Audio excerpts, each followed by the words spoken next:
Bom, pessoal, dando prosseguimento na nossa aventura dentro da crítica da razão pura, o próximo passo que a gente precisa dar é entender a diferença entre juízo analítico e juízo sintético. Percebam que um dos argumentos centrais do Kant é o de que juízos sintéticos a priori são possíveis. Por isso que a gente tem que ter bem claro essas três palavras, esses três conceitos, juízo, sintético e a priori. E a priori a gente já esclareceu na aula anterior dessa playlist, então faltam dois, juízo e sintético. Eu vou começar dando uma explicada na palavra juízo. O Kant defende que a gente tem algo chamado capacidade cognitiva. Eu não vou pronunciar isso aí em inglês, em alemão, porque é bem difícil. Deixa para a imaginação de vocês isso.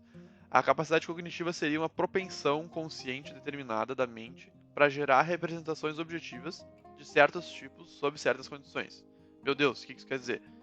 Assim, a gente tem um poder aí na nossa mente que nos gera diversas representações objetivas, ou seja, que fazem alguma referência, de uma maneira determinada quando a gente está em contato com certas condições, tendo certas experiências.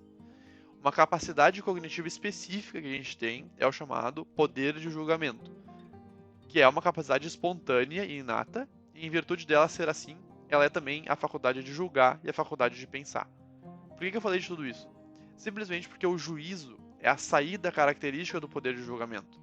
O juízo ele pode ser tanto cognitivo, uma representação de um objeto, por exemplo, uma expressão do pensamento, ou uma expressão de verdade. E o juízo pode ser prático, por exemplo, uma expressão de escolha, uma expressão de valoração. É claro que no Crítica da Razão Pura a gente está interessado nos juízos cognitivos, de pensamento e de expressão de verdade. Dito isso, a gente esclareceu outra palavra das três palavras que formam um juízo sintético a priori, faltando agora apenas a parte sintética. Para isso, o Kant vai nos explicar o seguinte: em todos os juízos nos quais é pensada a relação entre um sujeito e um predicado, essa relação é possível de dois modos. Um, ou o predicado B pertence ao sujeito A como algo que já está contido de modo oculto neste conceito A, ou dois, o predicado B se localiza completamente fora do conceito A, mesmo estando em conexão com ele.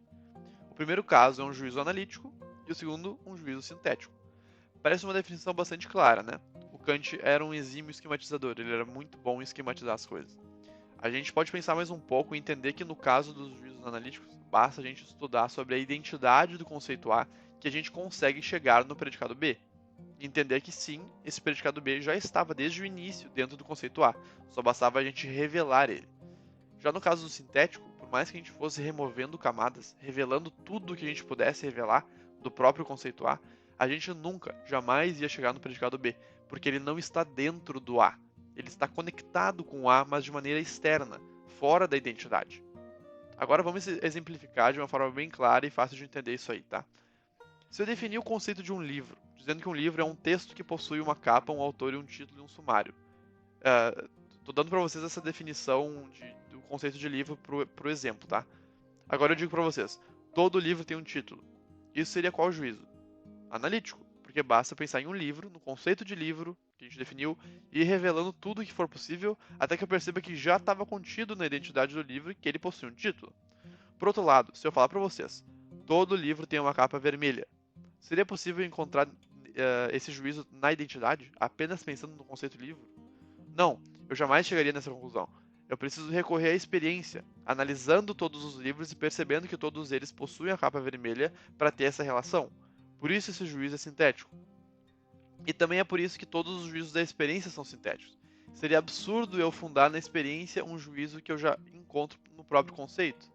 Então, na experiência é onde eu consigo, onde se funda a possibilidade de realizar essa síntese entre o predicado capa vermelha e o conceito livro, porque mesmo que o predicado não esteja contido no conceito, foi possível perceber que o predicado pertence ao conceito, ainda que de maneira contingente, porque eles seriam parte de um todo, que o Kant chama a própria experiência, que é ela mesma uma ligação sintética das intuições.